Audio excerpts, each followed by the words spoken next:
Welcome to Stoic Conversations. My name is Michael Tremblay, and today this is a solo episode where I'm going to try something a little bit different.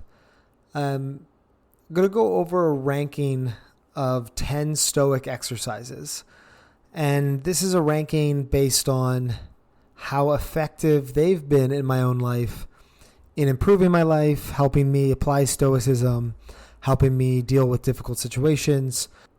And so the point of the list is it's really a personal list. So I'm not trying to say when I go through these exercises, I'm not trying to say one is inherently better than another. It's not a comment about the strength of the Stoic arguments. It's really about, in my opinion, how much I've enjoyed putting these into practice or how beneficial I've found using them in my own life. They're all pretty popular exercises, so I don't really have any ones on here that I think are bad.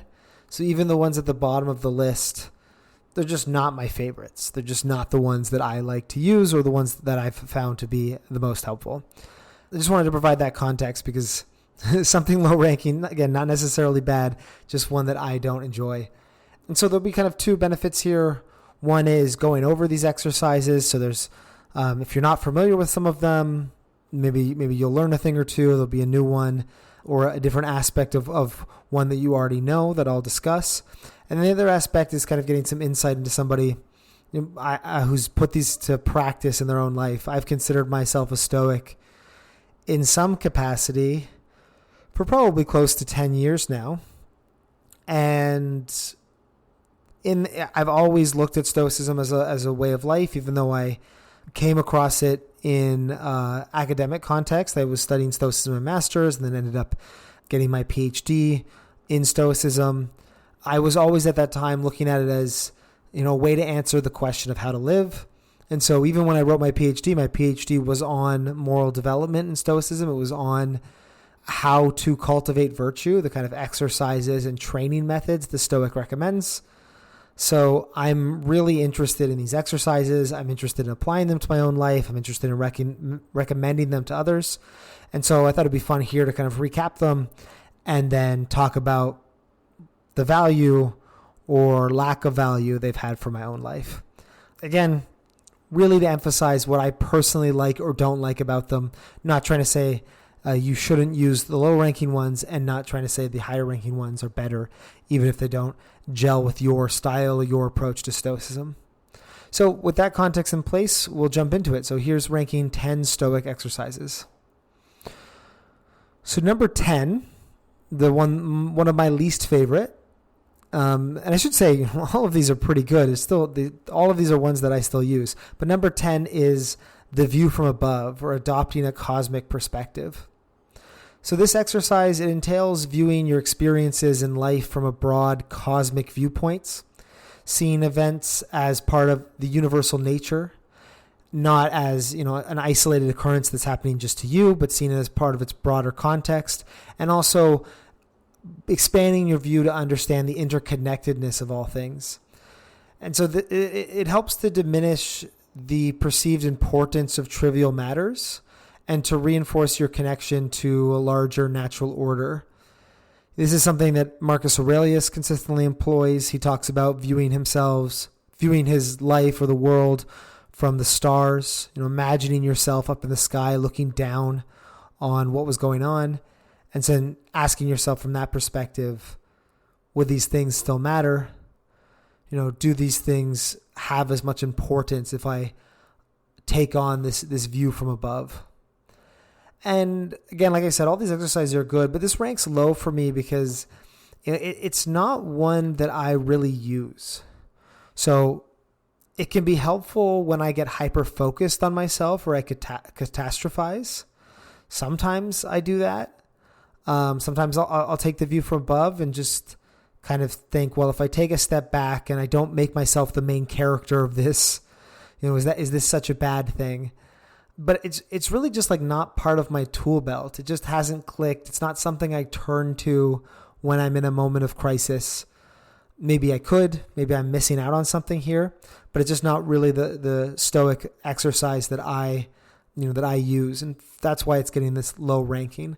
One thing I do, which I think is related to this, I don't literally imagine myself from above, but sometimes I will use that exercise of kind of expanding your time horizon. So asking yourself, will this matter in 3 months? Will this matter in 3 years? Will this matter in 30 years? Or is this just something I'm stressed about because I've got a stressful presentation at work tomorrow, or I have to have a conversation I don't want to have? Sometimes I will kind of expand my time horizon. I think that's related. But, zooming out and viewing myself from the stars, seeing myself as part of a larger planet, not just an individual, not really something I do or use. In number 9, and again, I'm kind of ranking the greatest hits here, so all of these are pretty good. It's not bad to be in the number 9 spot. If this was a tier list, none of these would be F tier. We're just kind of talking C or B tier at this point. But number 9 is premeditatio malorum, or the premeditation of adversity or bad things. So this is when you mentally prepare for potential future misfortunes, illness, loss, or death by imagining them in advance. So the purpose is to lessen their impact if they occur. So, an example of this is the Stoics would say, Epictetus gives this example of when you're kissing your child asleep at night, whisper to yourself, you're a mortal being and you too will die. And people really kind of shudder at that one. They go, oh my God, Epictetus is this terrible person. He's thinking about the death of children. And that's premeditatio malorum, though, Epictetus would say is, this is a thing that you're probably ignoring. You're probably not thinking about because it scares you. And then when it happens, you're not really prepared or equipped to deal with it. So what you want to do is you want to think about it. You want to imagine the possibility. So then when it comes, you're prepared for it. You're equipped. You're ready to handle it virtuously. The reason this is so low on the ranking for me is I think it's something that was really helpful for me when I started practicing Stoicism, but now it's not that helpful. When I started practicing Stoicism, there is this real insight of Stoicism, which is that, you should kind of accept or consider these bad things or these things that you perceive to be as bad. You should recognize that they exist and not ignore them. I find nowadays I do that most of the time. And I find now I'm at that point in my Stoic practice where it's not that I'm ignoring things, but it's that I'm judging them to be bad incorrectly. And so I'm upset by things because of my value judgments, not because I'm surprised. And so I tend to go to more conceptions of Stoic theory, going back to thinking about this idea that virtue is the only good or vice is the only bad. That is more helpful to me than premeditatio malorum. When I describe it this way, I think maybe that I've just internalized the lesson, so I don't really need to sit down with it as like a intentional strategy, but it's not really something I carve out a lot of time for. Maybe if I'm doing something new, I'll think about premeditatio malorum and I'll say, what are the bad things that could happen?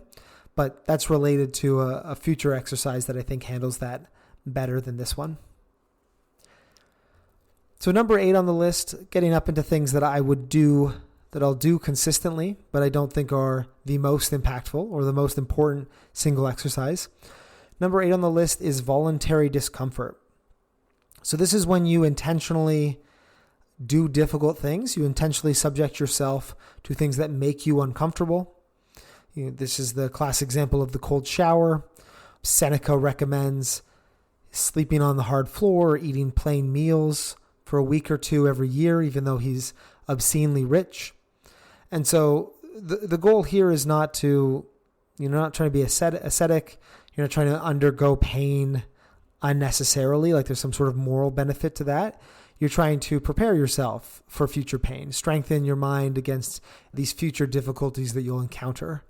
There might also be this, kind of a resetting of yourself, this ability to kind of enjoy more basic things too, if you're not always being spoiled or not always being exposed to luxurious, extravagant things. So the insight here, the core insight here is that doing tough things is good for you. And I think that's an important insight. I think that's true. I don't know if it's necessarily a Stoic lesson. I don't know if it necessarily connects that much with Stoic theory. It's a very important thing. And again, like premeditatio malorum, it's something that I've kind of built into my life. Sport plays that role. Exercise plays that role. I do Brazilian Jiu-Jitsu, as you may know, and kind of getting beat up by people in a very safe environment is my voluntary discomfort. I'm choosing to get squished or choked or beat up by people when I'm practicing martial arts. And so, yeah, I think it's part of a good life, but it's not like a focused exercise I turn to. Maybe it's more like a habit you should have. And I also think if I had to play devil's advocate and criticize voluntary discomfort, is I just think that life has enough hard things that it's very rare we have to add additional discomfort. Probably even if your life is luxurious, or even if you don't experience physical pain, you're not really doing any difficult things, there's probably something difficult in your life that you're ignoring, whether that's being kind to people, whether that's forgiving someone, whether that's strengthening a relationship or addressing some family drama or something like this. I just think that sometimes there's a risk with voluntary discomfort of externalizing progression, where we say, oh, there's nothing in my life that I need to work on, so I need to go and run a marathon, or I need to go and lift heavy weights. And that can sometimes distract from the fact that there are just a lot of things we can often work on in our lives that relate to our relationships, our families, or our careers, or things like this. And so I think voluntary discomfort can sometimes be distracting from that. So moving on to exercise number 7, this is daily reflection. So this is the practice of engaging in self-dialogue, meditating on Stoic principles, reviewing one's actions, judgments, and thinking processes, and your progress towards Stoicism. One way to do this is journaling. I don't think it's the only way to do it. I think you can also have conversations with people, philosophical conversations. I think if you're like me, you'll just think about these things as you're walking around. I think I have a very philosophically inclined mind even before I studied philosophy. That's why I started studying philosophy in school, is because it appealed to me. And so I'm the kind of person that will just kind of chew on these questions. So I think the way you do daily reflection depends on who you are. Maybe if you struggle, if you don't find you're terribly self-reflective on your own, maybe you need to journal. If you think your self-reflection is actually biased, maybe you need to have conversations with friends or other people studying philosophy or things like this. But daily reflection is just that practice of you're trying to internalize Stoic ideas, absorb them intellectually, make them part of your life, but you're doing that by intentionally reflecting on them, holding space or time to think about them. If you're listening to this podcast, I would consider that daily reflection. You're spending some time thinking about philosophy right now and thinking about these exercises and how they might relate to your own life. So good job. You're already checking that box there.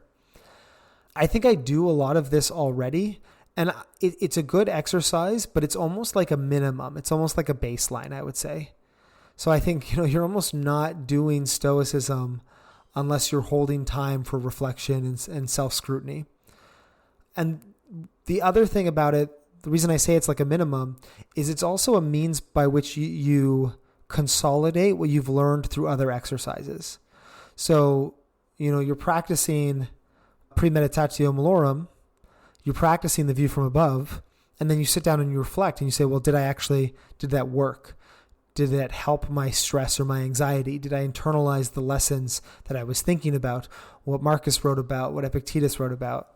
And so daily reflection, it's really important, but it's like that base. It's almost like a baseline requirement that you use to consolidate or improve the effectiveness of the other things that you're doing. And so for me, I think I rank it low for that, because it's almost like garbage in, garbage out. Like if you're not reading good books, if you're not doing the right exercise, if you're not thinking about the right parts of Stoicism or other philosophy, then I think your daily reflection is not going to be that useful. And it's something that I kind of already do anyway. I tend to be really, really self-reflective. And so, yeah, it's kind of middle of the pack for me, but very important. And I think adding some structure to your reflection is really essential if you're struggling with that or don't know where to start. And that's where journaling can come in handy.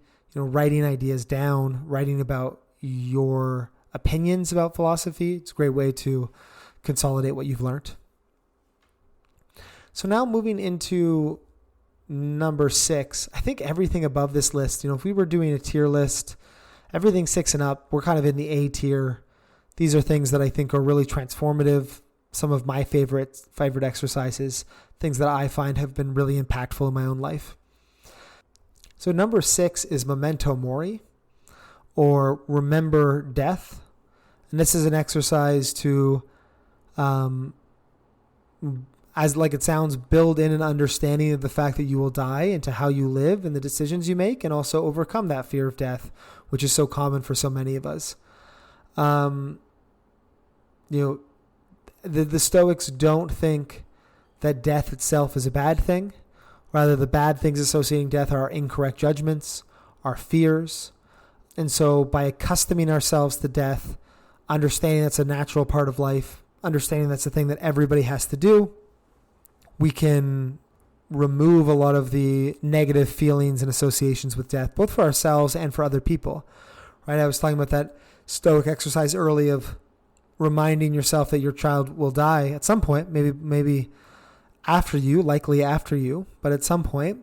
That's also kind of a memento mori exercise. It's reincorporating this idea of death into our life. I think with this one, we're really getting into the transformative exercises, the ones that will really change how you live. I think overcoming the fear of death is probably one of the most important things you can do. And I also find it helpful not just for like anxiety, like what's going to happen when I grow old, but also for kind of appreciation of the moment. In my studying of memento mori, or my focus on memento mori, using this exercise has really helped me, ask, is this exactly the life I want to be living right now? Is this how I want to be spending my 20s? Is this how I want to be spending my 30s? Am I around the people I want to be around? Am I doing the kind of work I want to be doing? Kind of brings those questions to the forefront of our mind, because we're not saying, well, things will change, or I'll have other opportunities to do these things. It's kind of like, no, you're only going to be the age you are now once.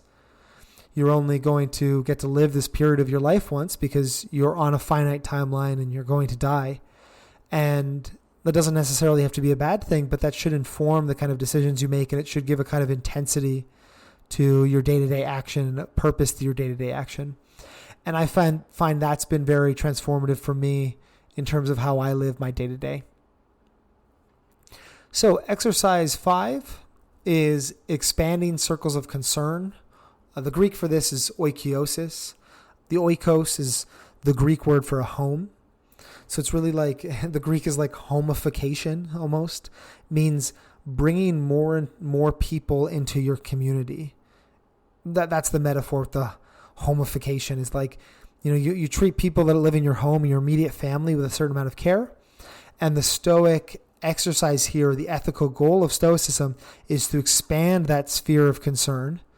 Okay, well, you've got yourself, you've got your immediate family, the people in your home, and now treat your neighbors like they're part of your home. Treat your country, your state or your province like it's part of your home. Treating all of mankind like it's part of your home. And so that's the Stoic exercise of oikiosis, is to take that sphere of concern and expand it out and out and out until you include more and more people. I like this one because of all the exercises, it's the one that's the most not individual focused. The goal is to become a more ethical, kind, just person in terms of how we treat other people.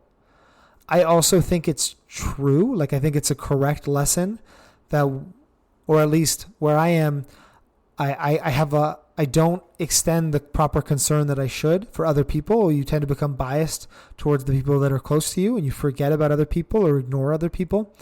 And so I always feel better. I always think I'm getting closer to the truth when I expand that sphere out, and maybe you're kind to a stranger. Maybe you show some empathy or concern for something that's going on outside of your immediate bubble or country or kind of identity.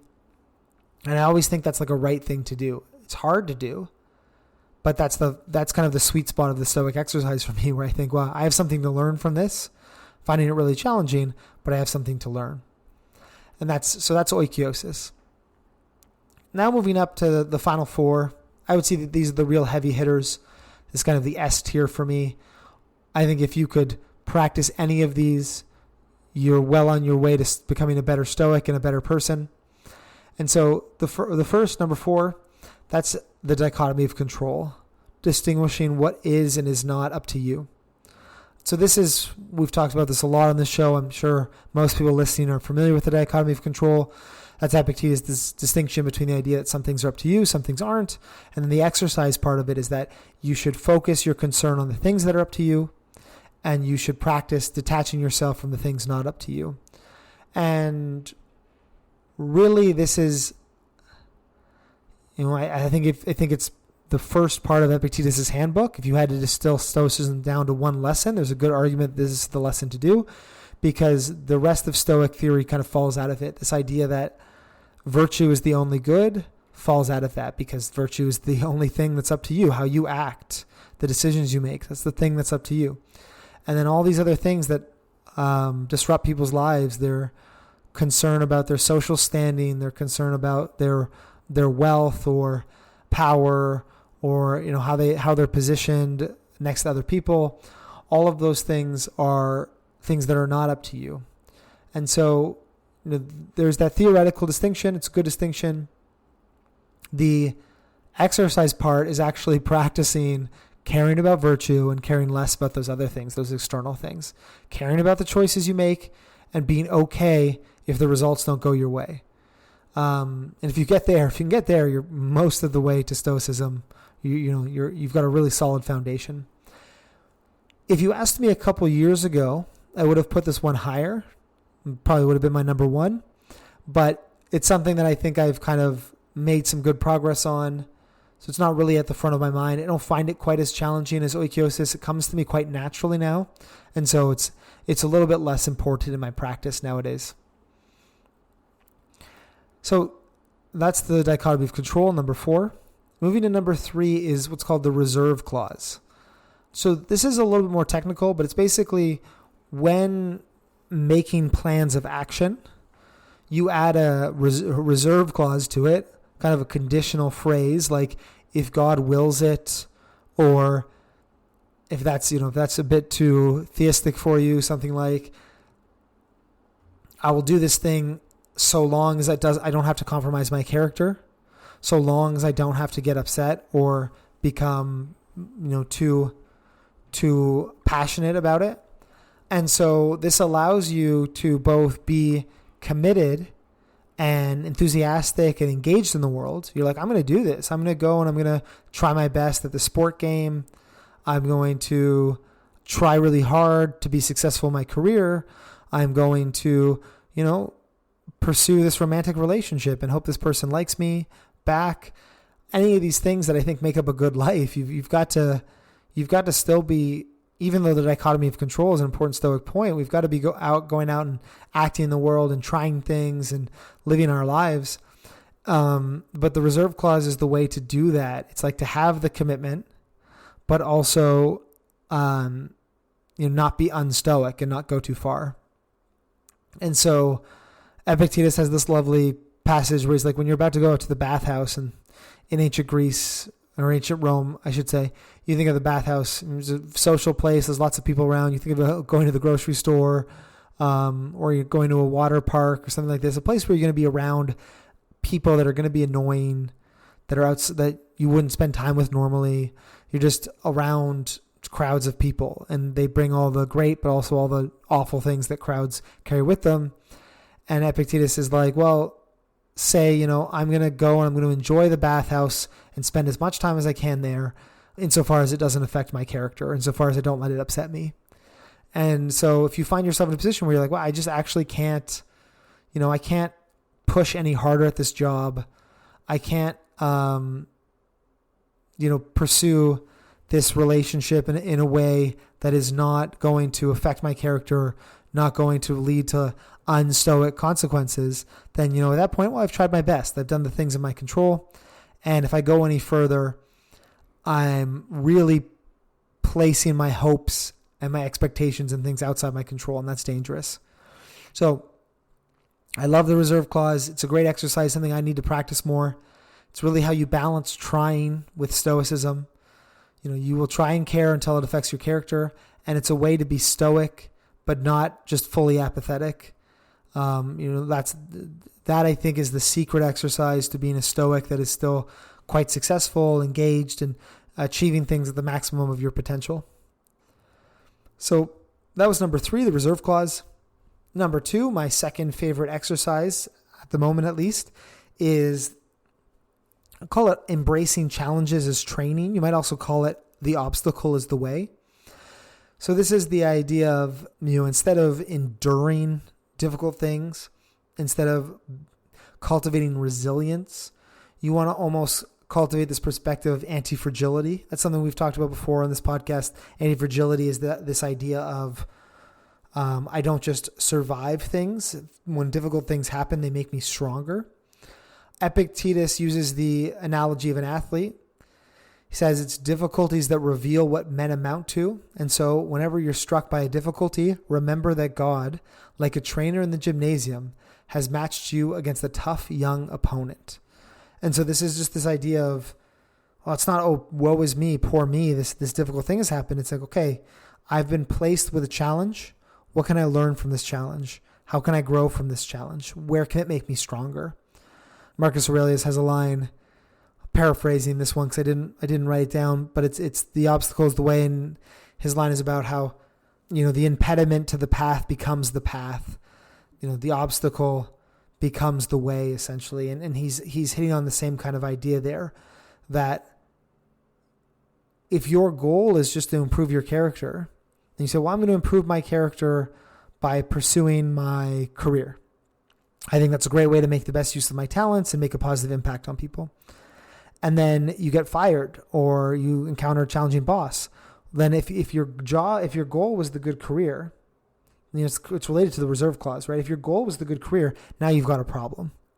But if your goal was the good character, well then, okay, I've got fired. Well, that's another opportunity to improve my character. That's another opportunity to learn resiliency, learn to recreate myself.